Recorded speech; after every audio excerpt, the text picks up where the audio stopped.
What's going on, guys? Welcome back to the channel. So I've got 8 very specific fragrances. You saw the title, you saw the thumbnail. We're talking about what I deem, to me, this guy right here, a masterpiece of a fragrance. Absolute works of art, in my opinion, from an olfactive standpoint, to the story they tell me when I smell them, the settings I wear them in, the way they make me feel when I wear them. We've got a few designers. Of course, we've got some niche, but these in particular, it's not necessarily about a rating system of being a 10 out of 10. It's just, I believe they're masterfully composed works of art. You may not feel the same, then again, you might. But we're going to discuss them. I'm going to give you my reasons. So stay tuned.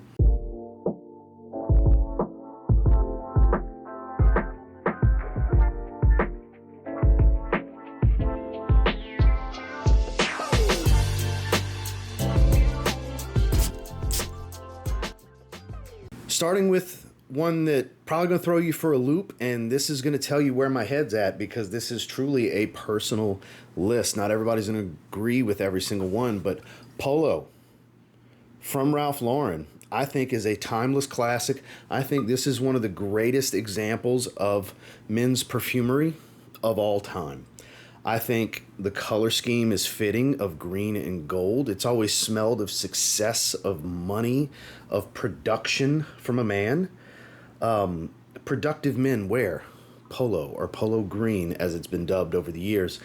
It's aromatic, it's piney green, it's got a dry tobacco note, it's got this barbershop aspect to it. It's just got this man's man type of aura to the profile.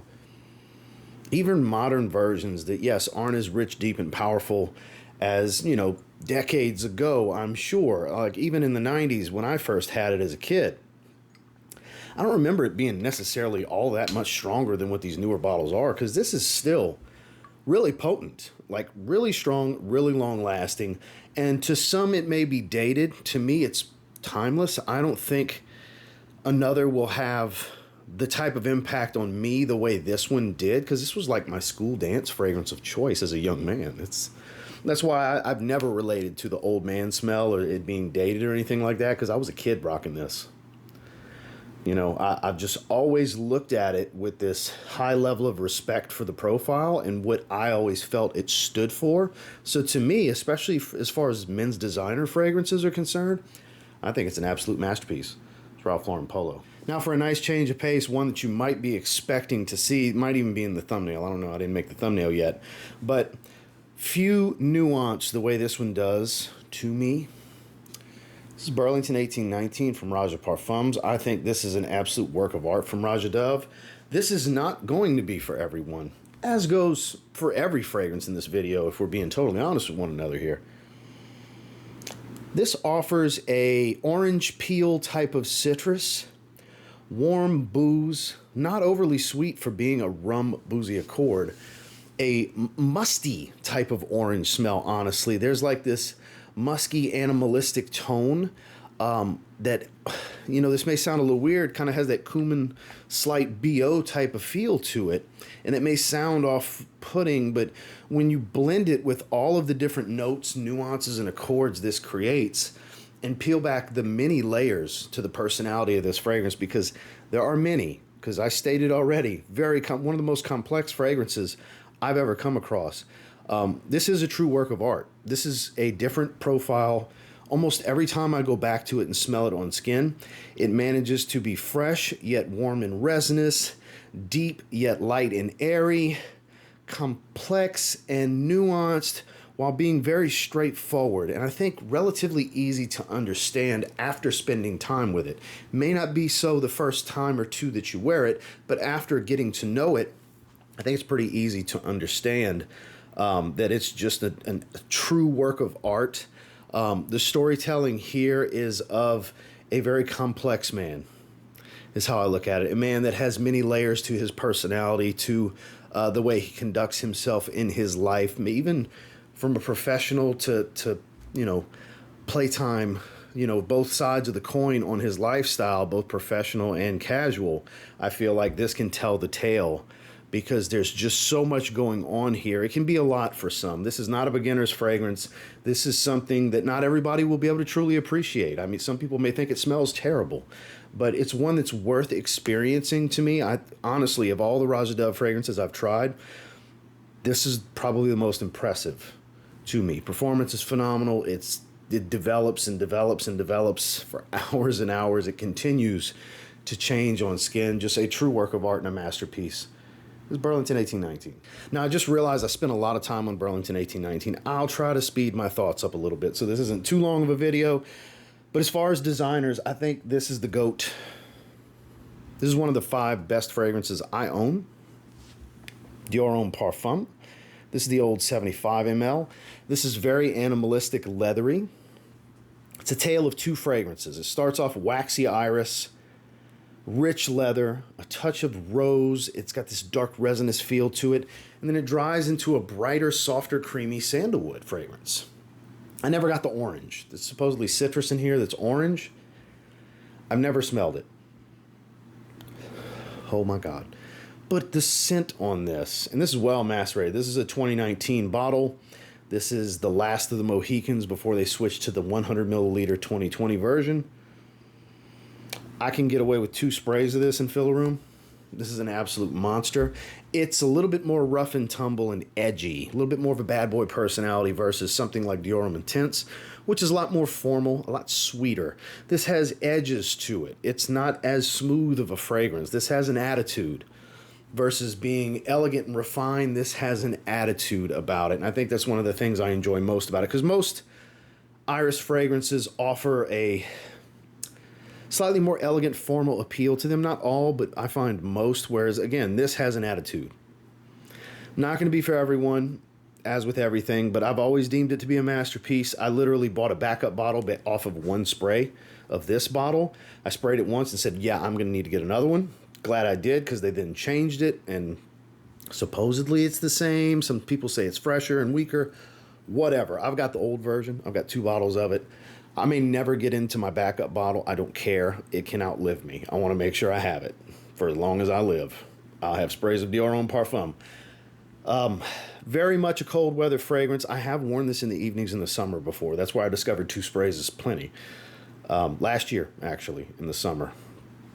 And if you get an opportunity to try this, even the newer versions, if you like iris at all and want to understand what the peak of it can be in the designer market, because obviously when you start getting into the natural Florentine irises and the more earthy style of iris, the more violet-y type of smells on the niche side of things, it tells a different tale with iris, whereas this waxy makeup lipstick type of stuff, this is the peak, in my opinion. Just gorgeous stuff. Dior Homme Parfum. In my opinion, the standard in which every company is trying to achieve with the acceptance and the praise and the respect of their coconut fragrance. I really believe this is the king of the coconut fragrance mountain. It's Creed Virgin Island Water. I've always felt that way. Everybody's trying to make their Virgin Island Water, even if it's not necessarily the same profile. You want the reception with your coconut fragrance that this gets, because this is beloved. Sugared lime, warm rum, juicy florals. It's sweet. It's that pina colada type of feel. It is a true vacation in a bottle type of fragrance. Perfectly unisex, highly complimented. This stuff is absolutely stunning. If there's one coconut fragrance to try, it's Virgin Island Water. It doesn't get better than this. And, others may feel differently, but that's how I feel. That's my opinion, and I am sticking to it. Creed Virgin Island Water is a must if you want to experience the peak of tropical coconut fragrances. There's a lot of good ones out there. I have a lot of good ones, both niche and designer, but I don't think any of them can quite captivate me.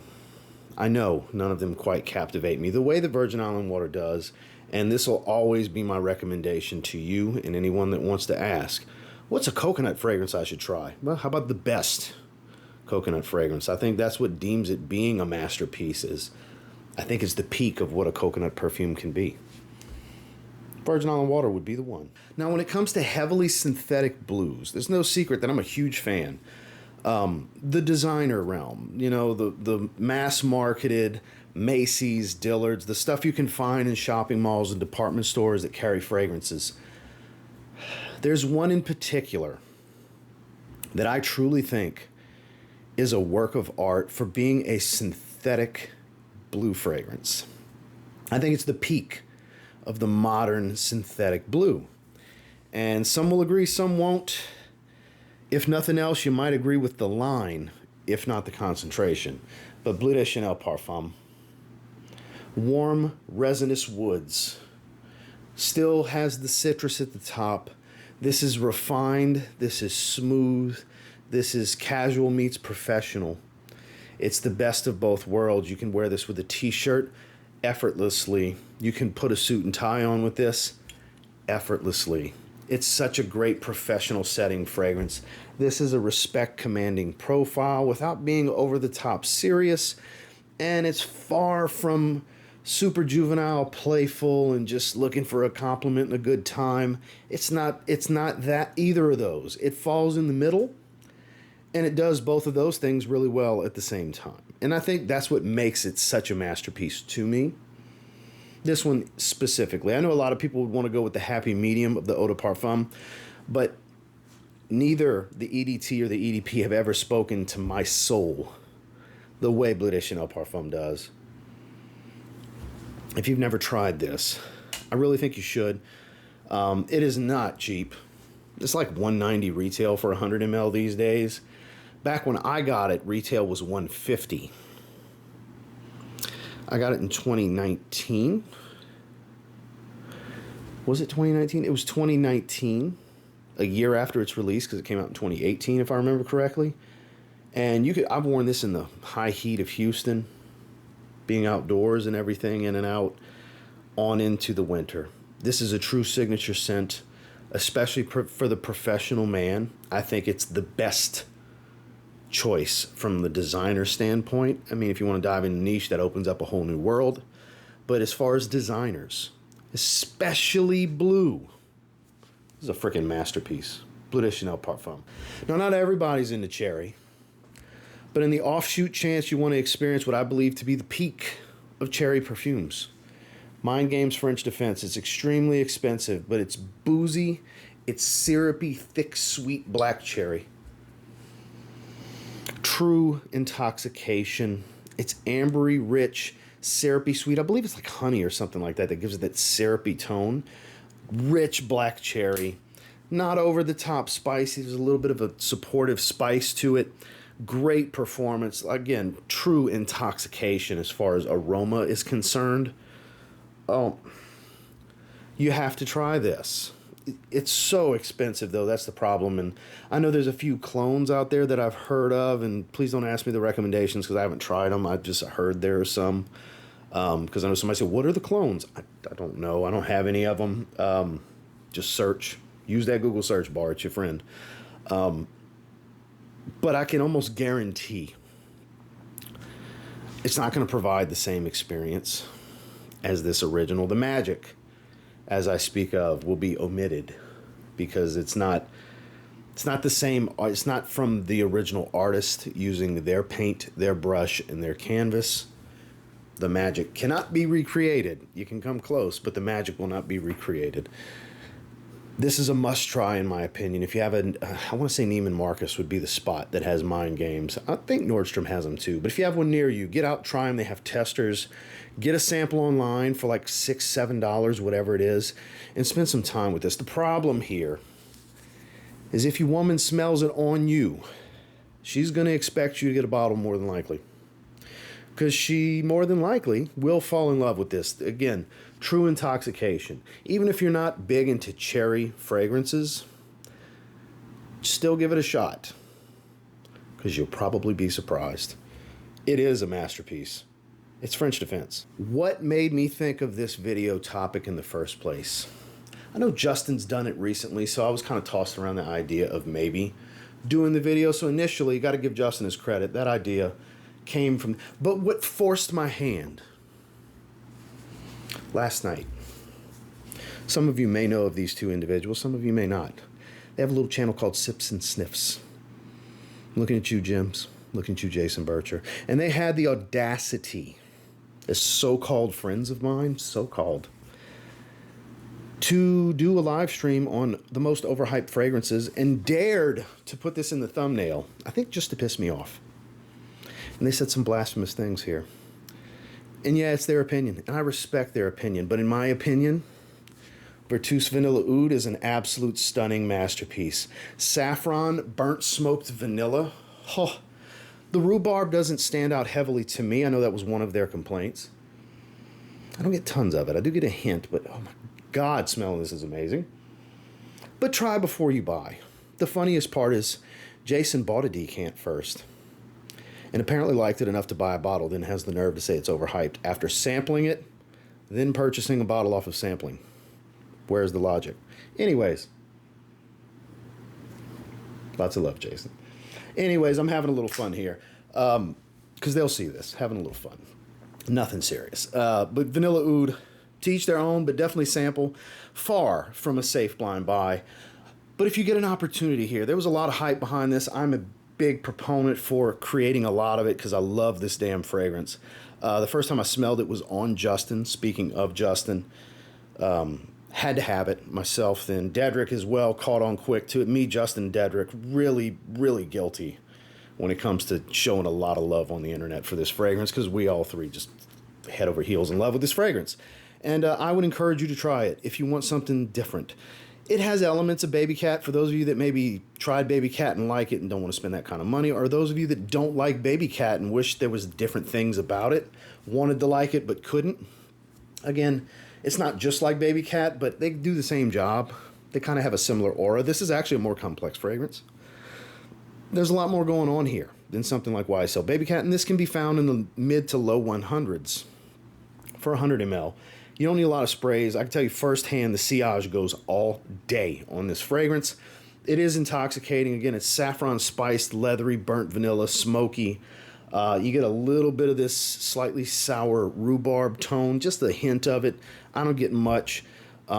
This is absolutely gorgeous. The oud's not over the top funky, but there's a distinctive oudiness to this that makes it more approachable than a lot of other ouds. I don't find it's a super challenging fragrance.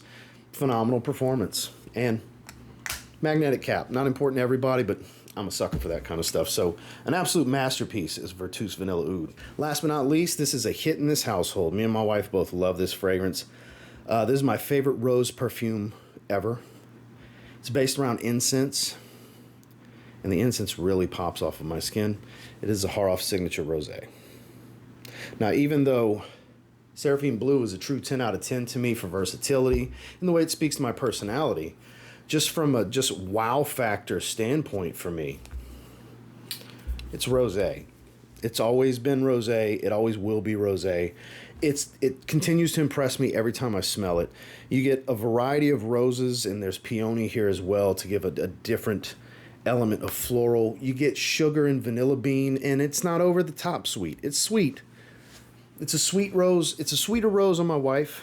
It's a smokier rose on me because you do have oud here that offers a dry, warm wood element, not a funky, typical oud rose type of smell. This is more about fresh Turkish rose with rich incense, olibanum, this resinous, smoky element, nice and warm and ambery. Again, you have that dry, woody element from the oud that offers a little bit of like a pencil shaving type of feel to it. This is so good. This is so good. Perfectly unisex. Again, it's a sweeter rose on my wife. It's a smokier rose on me. The woodiness comes out more on Justin. I've smelled it many times on Justin. The sweetness I find comes out on Grace a bit more. Justin's wife. Shout outs to Justin and Grace. The amber I find comes out more on George himself. I've smelled this on many, many people. My uncle gets a lot of the incense like I do. He recently finished a bottle. And so on. This is a must try if you're into rose. Even if you're not into rose and maybe you'd like to give a true work of art rose fragrance a shot and maybe be in the one to find that rose fragrance you can appreciate, get a sample. You can get samples in the link down below. 3 ml spray samples. They're $7 before the 10% comes off for using the link. Just try it. Maybe it's for you, maybe it's not for you, but if you don't try it, you won't actually know. But to me, it's an absolute masterpiece. Zaharoff Signature Rosé. So for 8 fragrances, this video is a little bit longer than I would like it to be. I just have so many things to say. I mean, we're talking about some of my absolute favorite fragrances, some of the most captivating to me, which is why I deem them masterpieces in the first place. So I knew I was going to be a little longer winded than I typically would be. Normally an 8 fragrance video would shake out to around anywhere from maybe 12 to, on the longer end, 14 or so minutes. And I got 21 minutes of raw footage where I stand right now. So, and it won't shave down much. I just got some transition points to do basically, and actually add intro and outro. So let's wrap this up, right? I appreciate you guys for watching. There's links down below if you want to check any of these out.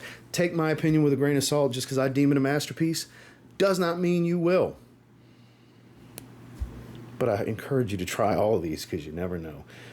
Thank you guys for watching. Make sure to like, subscribe, turn on all notifications so you can catch these videos in the future. And I will say, if you happen to get your hands on any of these and you give them a spray now, pretty confident you'll thank me later. Have a good one, guys.